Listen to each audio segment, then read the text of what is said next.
With his ability, his mouse wheel up for me, which is his fire ability, the damage one, you can shoot it at range. I didn't even know that, dude. So apparently you can... Bro, I didn't even know that. Imagine, hypothetically, this could happen a lot, right? Imagine someone plants the bomb right there. Behind the thing.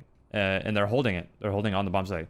I can go like this, pull up my gun, and headshot them if they try and peek out. It's like throwing a nade. So I didn't realize, like, this is really, really good for just, like, zoning people. What exactly is counter-strafing? All right, so counter-strafing is where, just so you guys know, there's 3 different ways of moving in this game. There's crouching, where your crosshair is, like, really accurate. There's walking, where it's a little less accurate. And then there's running. And you see how inaccurate my shot is? Well, counter-strafing is where you're running around the corner. Like, right? I'm running around the corner. But as soon as I go to shoot, I hit the opposite direction. So I'm sprinting to the right, shoot, hit left. Shoot, move left. Shoot, move left. Shoot, move left. Shoot, move left. So you're like canceling all your momentum by going the opposite direction.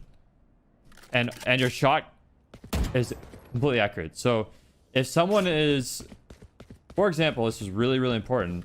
If someone is holding this angle right here, like this, and he's ready for me to peek, it's much, much, much easier for him to shoot and kill me if I'm walking around the corner like this. But if I wide swing fast and then counter strafe, it's way harder for him to shoot me when I'm over here moving quick than it is for him to slowly, you know, for me to slowly walk around the corner and him predict me at this perfect angle. So when you're peeking corners in this game, counter strafing is one of the number one things you can learn. It's seriously, it's so important, because you don't want to be a person that always just does this around corners. Like, you don't want to just walk around corners like this. Like, sprinting around corner is really, really important, because you can move a lot quicker. It makes it a lot harder for people to hit you. But you got to learn how to counter strafe so you can hit your first shot. You could also, like, add crouching into it. You see how, like, I'm sprinting around the corner, but all of my shots are all hitting right there? I can even do it without crouching. So if that was someone's head, even though I'm moving faster on the corner, it's still really accurate. But this is like some decent practice that you guys can do.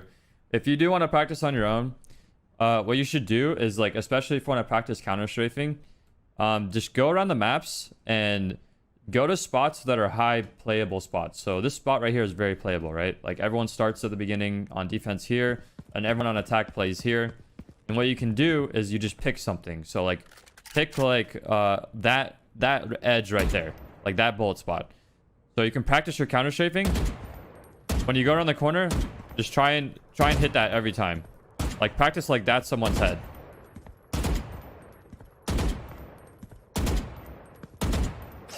You can do the opposite. So, like, just randomly on the map, be like, all right, so I'm going to shoot the left side of that frog's eye. That's what I want to hit. That's someone's head. But I'm counter strafing around the map. I'm going to try and hit that every time. You can even, like, change your crosshair movement. But you always have that one spot you want to shoot at. So you can, like, do it up here. Let's just say, hypothetically, you're on attack. Because you're going to be running into these situations a lot. If you're on attack, you want to peek this corner. Let's say that white little sign right there is someone's head. So you just want to practice, like,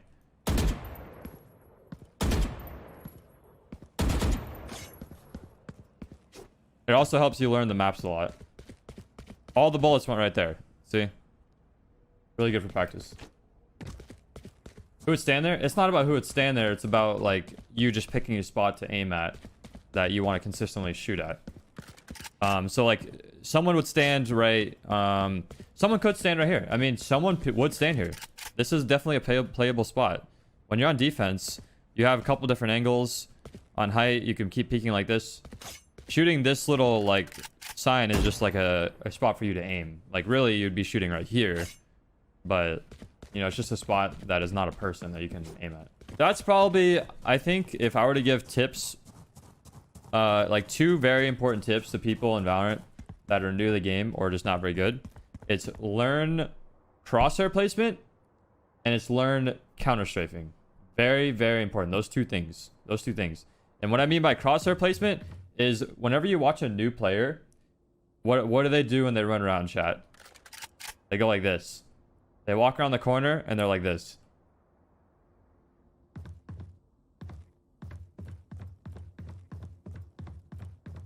So like crosshair placement, what I'm talking to you, what I mean by this is always have your crosshair up at head level in a spot that you predict someone will be at. So when you're walking around the corner, just be like this. You know, upper level. You see how like my crosshair is constantly at a spot where I think they might be?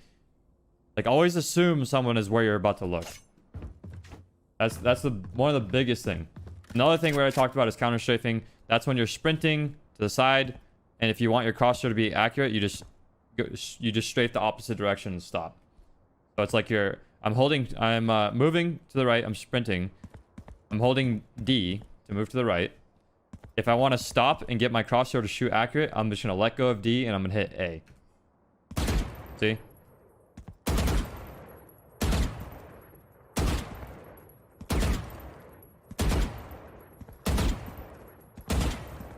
This is so I can peek a corner really quickly instead of going like this.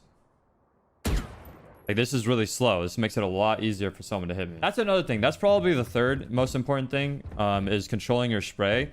So the best thing you can do for this, for practicing, is just, you know, pick a wall, take your hand off the keyboard, don't move the mouse, and shoot the gun. You see how the Valorant or the Vandal shoots? It starts here, it goes up, then it goes left, then it goes right, then it goes left, then it goes right, then it goes left, then it goes right. That's the pattern. So what you want to do typically is you want to have your crosshair at head level, and then you pull down a little bit, and then after you shoot that much, you usually just let go. Like, you know, let's be real, you can't really control a left-right spray that accurate. Maybe you can get good enough to control it, maybe I'm just shitty, but I usually just control as much as possible to get that many shots off. So it's pretty easy, to be honest. You usually just pull down. For the most part, you just pull down. Maybe a little bit to the right. Let's see. Okay, so you pull down a little bit to the right, because the first thing your spray does is it goes upward left. So if you pull down and then aim a little right, the shots that are supposed to go left, since you're pulling right, it'll still go center. So pull down a little bit, then pull a little bit to the right, and then stop shooting or whatever. If you have to keep shooting, then you keep pulling to the left. But it's hard to, if you overcompensate, if your shot starts going left and you're pulling left, then you're gonna go like this. You're gonna go like that, because if it's going left already, then you pull left again, it's gonna be like that. It's all about countering the recoil control, or spray pattern, I mean. Do we crouch spray, or does that matter? That's one of the things I'm not too sure, because like I didn't play CS. This is all information that I'm just picking up as I go, which is very important still. But I think crouch shooting is good, and I was told that crouch shooting it happens a lot, but I don't think it happens as much as you really think. Crouching is good for getting your crosshair to be your shots to be more accurate, because you're stopping your movement. It slows your movement. And you see, like, watch, let me show you. You see how, you see the black dots around my crosshair, right? That shows the inaccuracy of my shots. So if I'm standing still, this is my crosshair. My shots are pretty accurate. If I'm moving, that's my shots. If I'm crouching, that's my shots. You see how the difference between moving and crouch moving? It's a little bit more accurate. Just a little bit. So it helps a little bit. But I think a problem with crouching is that if, let's say you're fighting someone one-on-one and they go to aim at your body, like most gamers will, let's be real, like most gamers that play this game, they're going to aim at the body, because not everyone is a CSGO pro, not everyone's a Valorant pro, not everyone is insane at this game accuracy-wise. Most people aim for the body. So if you go to crouch, where's their crosshair going to be? If they're aiming at your body and you crouch, they're gonna shoot you in the fucking forehead. Is that you can't shoot while running, obviously. So what I was doing was, I was just crouching. As soon as I saw someone, I was just crouching, because when you crouch, it slows your movement, It also makes your shots a little bit more accurate. Because look at the difference between this and this. You see the difference? How much more accurate it is? This is just random bullets. But this, a little bit more accurate. So at the very beginning level, like if you're just getting into the game, hitting crouch can help you a lot. All right, so watch what happens when I'm sprinting. I'm running. And now watch what happens when I'm walking. What was the difference, chat? What was the difference? No sound. Really important. Watch what happens when I walk and I take the zip and then I sprint. So I'm walking, taking the zip, quiet, sprinting, making noise. So you could walk, take it, no noise, and if I sprint while I'm on the zip, it still makes the noise. This is really important because you don't want people to hear you sometimes when you're going up the zip. Let's say they planted the bomb and you're trying to get into A, and there's a guy playing here. Like, you don't want to sprint up the zip and give him the noise because then he's gonna peek and shoot you as you're going up. So you want to go down the zip maybe. Wait. Also, you hear that? That's another important tip. Watch what happens when you walk off the ledge. They can hear that. If anyone's in that room over there, or anyone's in that room, they can hear that. So what you can do is you walk, you take the zip down, you let go of it, you take the zip up, you let go of it. I made no noise.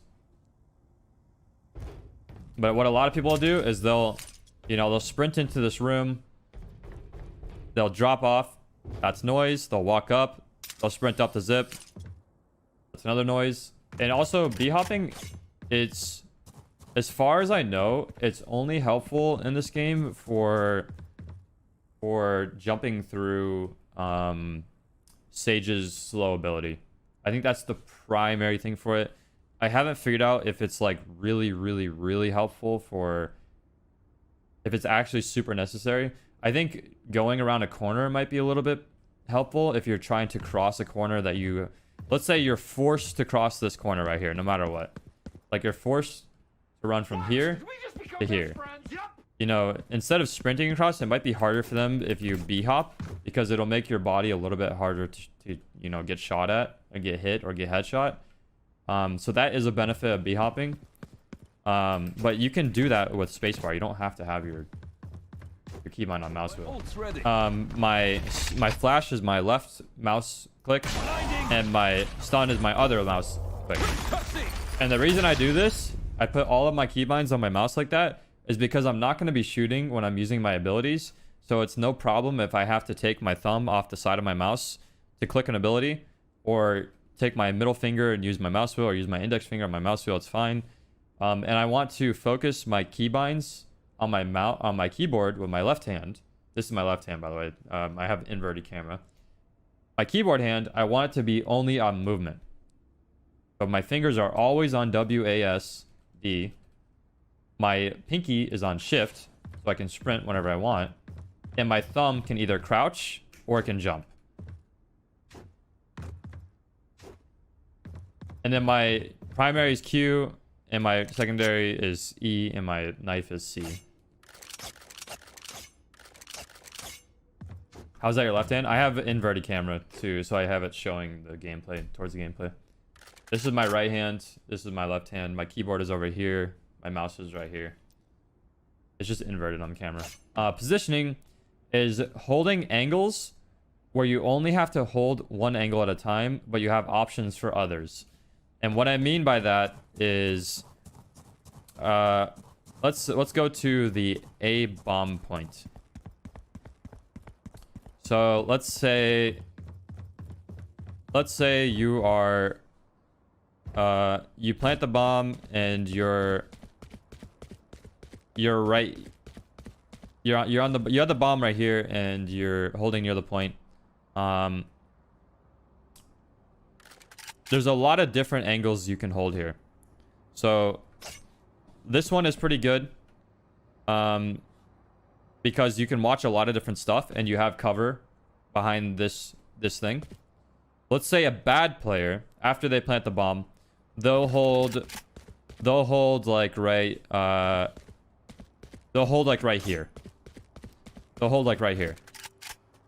So the reason this spot is really bad is because, yeah, you do have cover, but the problem is you can watch this, but you don't really have line of sight up here. So if someone just walks out of the window and walks up above you, like the only thing you can really do about it is constantly turn around and look up. But if you try and back up and peek it, you're open to die from there, you're open to die from there, or if someone's already out, then they can shoot you from different angles. So positioning is really important because you want to have spots that you can defend, but also not be vulnerable to other spots at the same time.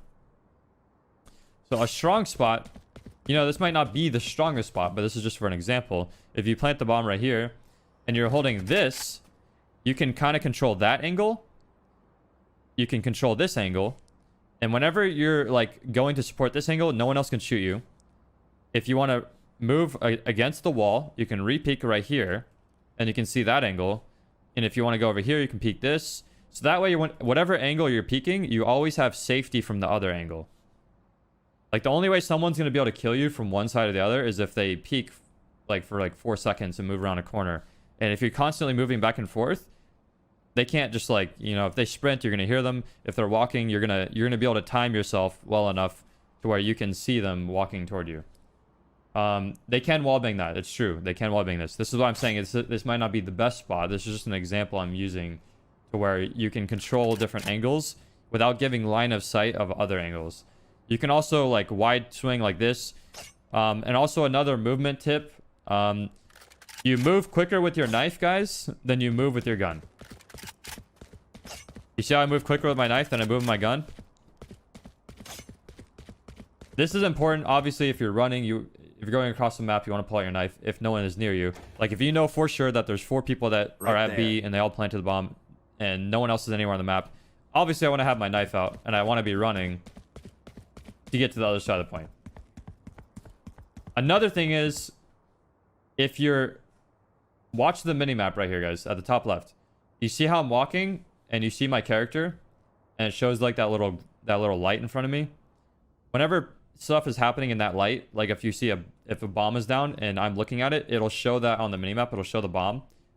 If I'm not looking at the bomb, if I'm looking at the wall, it won't show the bomb. So if I peek, it'll show the bomb. If it's down on the minimap, now it won't. So my teammates can't see it. But that's the tip I was trying to get to, is that watch what happens when I sprint. Look at the minimap. Do you guys see the little circle on the minimap?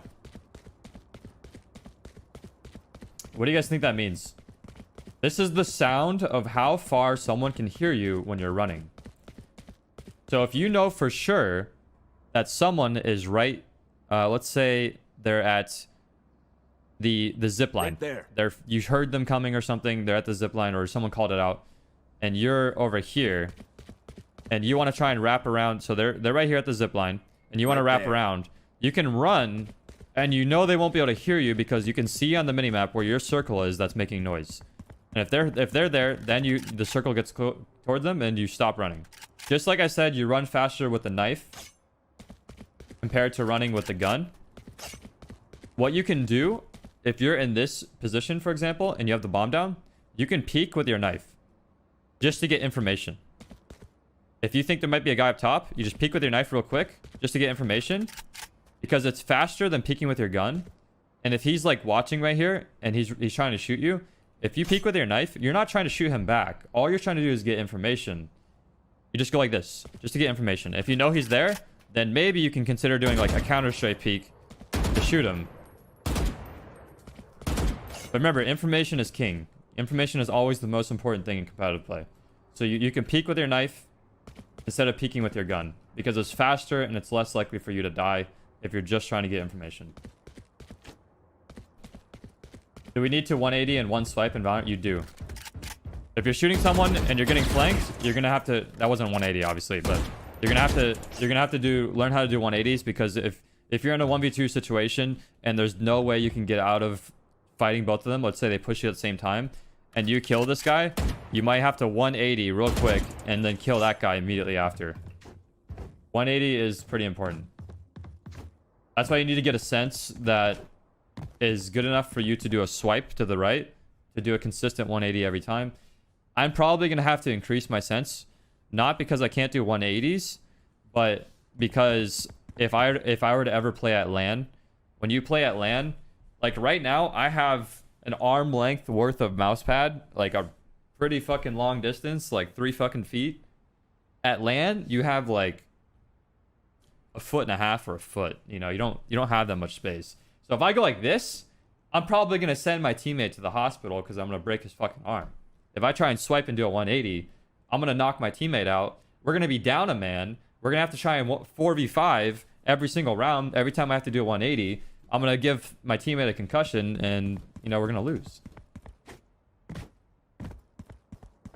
What is LAN? LAN is like when you're playing a tournament in person. Like if I'm playing at TwitchCon in person at a table, and I have all my teammates next to me, you don't have a lot of space. It's just never. Is there ever been a LAN where you have space, chat? For some reason, like esports, it's like the most important thing. You need your own fucking space to play, and they give you these little like airplane seats, and you're like this. Yo, they're CT. They're rapid. They're on zip. And you're like tucked up like this. You're like shoulder to shoulder. You like never have space. Crouch jumping. Sometimes there's spots in this map, especially when you use like boosting abilities. Like if you're playing Raze, the new character Raze. If you C4 the ground, can I change my character by the way? Is that possible? No, it's not. If you C4 the ground, it can boop you up in the air, like just like Jet has like a lift ability. On Raze, if you C4 the ground, you can boost yourself from there. Sometimes the boost isn't enough to get you to where you want to go. Like you'll boost up and then you'll just go like this and you'll fall back down. But what you can do is you can jump with the boost, and then if you crouch, it'll make your character smaller, so it'll pick you up just enough to where you can get onto the ledge. So like this. Like you jump and then you crouch. So that makes sense, chat? So with the boost, when you crouch, your character's a little bit smaller, so your legs can get on the ledge. It's kind of like if you're in the gym and you're trying to jump up onto a thing. Let's see. So this guy right here, he's standing here and he's trying to jump on top of this ledge right here. Watch what happens to his body when he jumps up. He jumps up, he's max verticality from feet to bottom, and then watch what he does. He pulls his body closer together with his feet. And you see how small he is? This is like jump crouching in Valorant. So he jumped in there, he's getting small, he's crouching, then he gets on the platform, and then he stands up. I love that this example is so fucking good for explaining jump crouching in a video game. It's actually perfect. All right, so that's all those things for jumping, movement, all that stuff. Last general tip I'll give you guys is about buying. It's gonna be a pretty basic one. Once you get into the middle of the game, let's say round like 5 or whatever, you know, round 5 to 10, a very general tip is that you want to use this up here. It says minimum next round. It means no matter what, if I don't buy anything else next round, I'll have $12,000. If I get kills or bomb plant, then obviously I earn more. But if I just die at the beginning and I don't do anything, I'll have that much money at the beginning of next round. A very, very general tip is that you want to buy until you have 3,900 left. And the reason I say 3,900 is because the Vandal is 2,900 and the armor is 1,000. So if you have 3,900 left, you can buy an armor and you can buy a Vandal. And that's like doing a full buy almost. Very general tip. It's not always right every round. It's not, you know, it's just a very, very basic general tip for a new player. You can save till you just buy until you have 3,900. You could also do it until you have 3,300, because then you can buy a light armor and a Vandal. But you know, typically you want to have full armor over a light. Almost has the Vandal and the Phantom. So these are the two best guns in the game. The reason the Vandal is better is because, if you didn't know, the Vandal and the Phantom are basically the exact same gun. They're the same price. They pretty much do exactly the same thing, but they're a little bit different based on versatility of your playstyle or character choice. The Vandal, if you look at the right, let's see if I can show this somehow. If you look at the right, it has the damage numbers, right? The damage numbers is 39 body, 156 to the head, which is a one shot. Even if they have armor, it's a one shot. 33 to the leg, 0 to 50 meters. It shoots 8.32 seconds or rounds per second. The Phantom does almost the same thing, but it has a faster fire rate, 9.9 rounds a second, so it's better, has a faster fire rate, so it's better up close. Between 0 and 15 meters, it does 39 to the body, the same as the Vandal, does 156 to the head, same as the Vandal, 33 to the leg, same as the Vandal, but it's only up to 15 meters.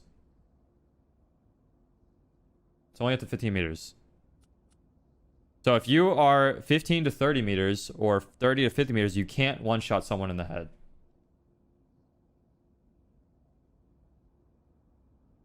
Alt fire? Oh, that's oh, my bad. Yeah, I read the wrong thing. So like the fire rate of the Phantom is 11 rounds per second for primary fire, 9.25 for the Venom. The point is, the Phantom shoots quicker.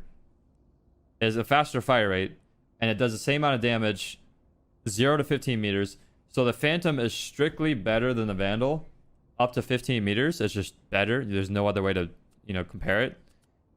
It even has a higher magazine capacity. It has 30 bullets instead of 25. But once you get to 16 to 50 meters, that's when the Vandal is typically better, because the Vandal can one-shot people. And in high-level like pro play, you're always going to see people buying Vandal because you need to be able to one-shot someone at higher than further than 16 meters. Because a lot of fights will happen further than 16 meters or 15 meters. So if you play a character that, is always close range, if you play very aggressive, like Omen maybe, then maybe Phantom is your gun of choice. But if you try to take a long distance fight or even like a medium range fight, you might lose, because if you headshot him with the Phantom and he headshots you with the Vandal at 20 meters, you're not going to kill him, but he's going to kill you. Make sense? This is what I love so much about the balancing on the guns, is that both these guns are the same price and they're balanced so well. It's just versatility. That's one of the things that pissed me off so much about Apex, is Apex just had a straight tier list of stuff.